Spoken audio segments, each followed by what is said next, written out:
This is my update for Russian military operations in Ukraine for July 17th, 2022. And I want to start out by going over this Pentagon briefing. This was from July 15th, 2022. And like the last couple of briefings that I've covered, they talk a lot about the HIMARS. And more specifically, this is the M142 High Mobility Artillery Rocket System. It's a multiple launch rocket system that the US has been sending Ukraine.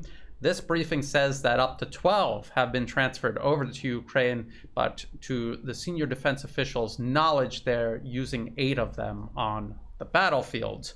And I'll get into that a little bit more in just a moment. A lot of what you're going to hear in these US briefings is what we've been hearing all along, that Russia has all of these problems with logistics, with leadership, command and control, that the US is sending these weapons and it's going to turn the tide against Russia. This is what we've been hearing all along, and it simply isn't true. And this is what the Pentagon continues to do because that has not changed. During the opening statement, because that's how these briefings go, there's an opening statement, and then for the rest of the briefing, the majority of the briefing is taking questions from the Western media. The senior defense official says, "We assess that Russian forces are limited to incremental, if any, gains around the northern Donbas, held off by Ukrainian defenses." And then regarding the HIMARS, they say, "I know there's continuing to be a lot of interest about how the HIMARS are performing." And then they say something really strange along the lines that they can't say any more than that because it would somehow benefit the Russians to explain how well the HIMARS are doing on the battlefield, which I think we could all agree is most likely an excuse to not talk about how they're doing on the battlefield because they're not doing that well on the battlefield. And then finally, regarding the HIMARS, they say they are having an effect. And I think, again, you have all reported on that quite extensively, and they're referring to the Western media. The Western media is only writing whatever the Pentagon tells them at these briefings or what the Ukrainian military and government tell them. So it's actually a bit of a loop.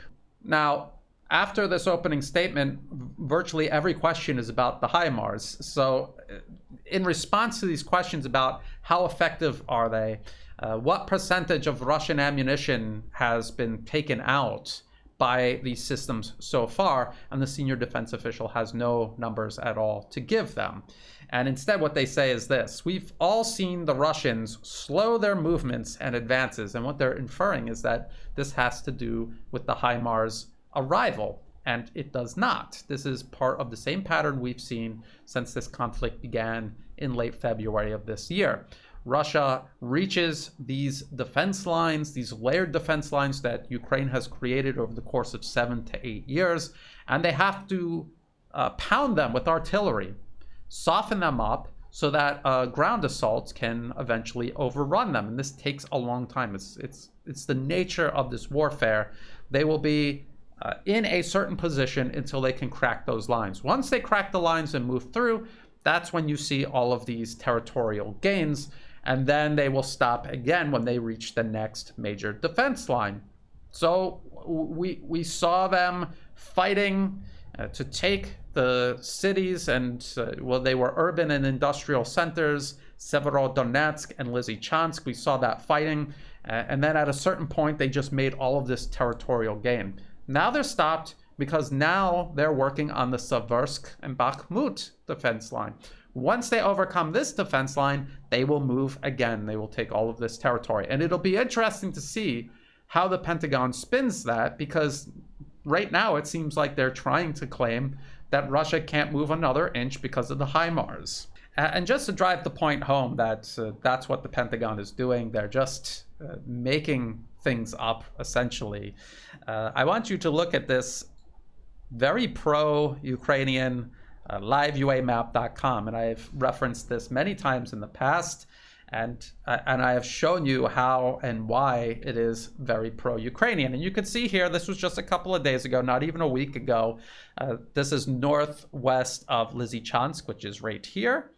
And they're claiming that this territory in this little pocket, that is still held by Ukraine. And then by today, they show that Russia has advanced, just like the Pentagon said is not happening. This pro-Ukrainian map says it is happening, because they're making these advances, and they're right outside of Siversk and Bakhmut. If we look at this map, Defense Politics Asia, and again, all of the links will be in the video description below, so you can check out both of these maps and see for yourself, compare them, figure out which one you think is more accurate. This one from Defense Politics Asia, they show Russian forces right outside Siversk, right up to the doorstep of Bakhmut, and that's what's going on. That's what this pause is. It's not a pause. They are pounding these defensive lines, and once they break through, there will be another advance. It's not a pause. It's just a pause in taking territory, but military operations are very much so underway. Eventually, if you read the whole briefing, later on, they're going to admit that they really don't know what's going on, what's holding up the Russians, how well the HIMARS are doing. They'll eventually admit that. They also, again, they talk about the quantity of HIMARS sent. What they don't talk about are the 2 HIMARS that Russia destroyed a few days ago, and then just as I was putting this video together, a report came out that the Ministry of Defense of Russia said they hit another HIMARS, and this time they have a very clear video of them at least finding and tracking the HIMARS launcher and a support vehicle. So this is what is going to happen, and this is the same process, and I said that this is exactly what was going to happen before the first HIMARS touched the battlefield. Just like with the M777s, it was sold as a game-changing weapon system. It did nothing of the sort, and eventually Russia found and destroyed the first battery of M777s. There was denial across the Western media and Ukrainian sources, and now everyone on both sides is very much used to M777s being found and destroyed, and very recently Russia has actually captured at least one M777. There's also footage of a warehouse that was destroyed. Not only were the M777s there, but these trucks that tow them, and you may or may not know this, but this is the same type of truck that the HIMARS system is based on. There's nothing special about the HIMARS except the capabilities of the rockets. The platform itself is just a truck. It has no real armor to speak of. Anything that Russia would be shooting at it will most certainly destroy it, and the entire system with it, and the crew along with it. Russia having destroyed 3, that's almost half of what the Pentagon admits Ukraine has on the battlefield operating right now. And what does that tell you? That tells you that Russia is removing them off the battlefield faster than the US can put them there. And that this has been Ukraine's problem since this conflict began, with all types of heavy weapons. And as I've pointed out many times before, the HIMARS does not give Ukraine some unique capability it did not have at the beginning of this conflict. Ukraine had many multiple launch rocket systems, while the HIMARS and the M270 that is now arriving in Ukraine, they may be more precise. It's still essentially a multiple launch rocket system. They're carrying out these attacks behind Russian lines, okay, but this is something that Russia does as well. And I've been keeping track of how many strikes Ukraine has claimed they've carried out. I don't know how many they've actually carried out, but I'm giving them the benefit of the doubt and looking at the number of strikes they claim they've carried out. It's a handful every single week, and it pales in comparison to the number of strikes that Russia carries out every single day behind Ukrainian lines. And so what the HIMARS and the M270 and everything else the West is sending Ukraine, what it does is allow them to continue carrying out these strikes, but not in the vast quantities that Russia is able to. And if these type of strikes are going to somehow turn the tide or allow Ukraine to win this conflict, Russia will win it much sooner, long before Ukraine does, because they're doing the exact same type of attacks, only many times more often.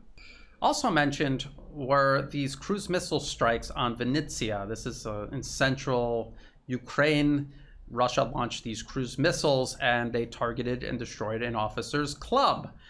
Only the Pentagon made it out as if Russia attacked strictly civilian targets. and they portrayed Russia as just carrying out a campaign of targeting and killing civilians, and the Western media present during the briefing were very eager to reinforce that notion. And you have articles like this from the New York Times. It says, strikes on civilians deep in Ukraine show Russia's lethal reach. And the first sentence is, a volley of missiles hit a shopping center, a dance studio, and a wedding hall in central Ukraine. And yet in the photo, you see this military plane on display. What was that outside of? Was that outside the shopping center, the dance studio, or the wedding hall? Or was it outside the officers' club, which is actually what Russia hit and destroyed? And in this New York Times article, they even admit the missiles hit a military officers' club, a potential target, though one in a densely built-up central neighborhood of the city. Of course, that was the target, but that's what the New York Times and everyone else across the Western media is doing. That's also what the senior defense official did during this briefing. And they tried to make it out as if Russia was targeting civilians and maybe the officers' club was hit by accident, which is highly unlikely. The officers' club was obviously the target. Another point worth considering is what this officers' club is doing in such a densely populated civilian area. And we have had the Western media in the past. This is a Washington Post article from March. Russia has killed civilians in Ukraine. Kiev's defense tactics add to the danger. And despite the headline, the article is all about how Ukraine hides behind civilians, how they place military equipment in civilian areas, how they fail to remove civilians from war zones, as is their obligation under international law. They completely fail to do this. And I'm going to read from this Washington Post article again, just to drive this point home, so that when you hear about collateral damage from a Russian missile strike, you can see how even the Western media admits that Ukraine has a serious problem putting military targets deliberately in amongst the civilian population. And just as a side note, all of the officers' clubs and NCO clubs that I've ever gone to have all been on military bases. I don't know why Ukraine would have one in the middle of the city. It doesn't make any sense to me.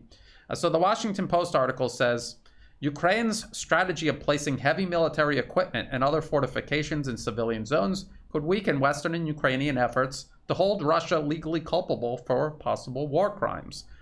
Over the past month, Washington Post journalists have witnessed Ukrainian anti-tank rockets, anti-aircraft guns, and armored personnel carriers placed near apartment buildings.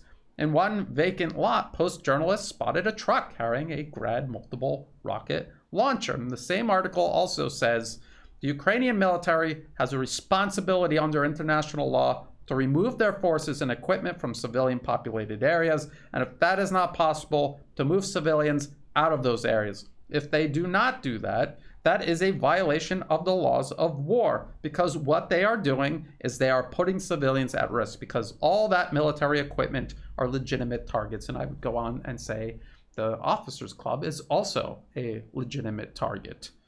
Now, the Western media knows all of this. They've reported on Ukraine's tactics, but they'll still take every opportunity possible given to them to spin it as if Russia is just out there deliberately killing civilians, as if they would waste precision-guided munitions just killing civilians rather than actually striking a military target. And it's very obvious the officers' club was the military target Russia was targeting. And that's about it.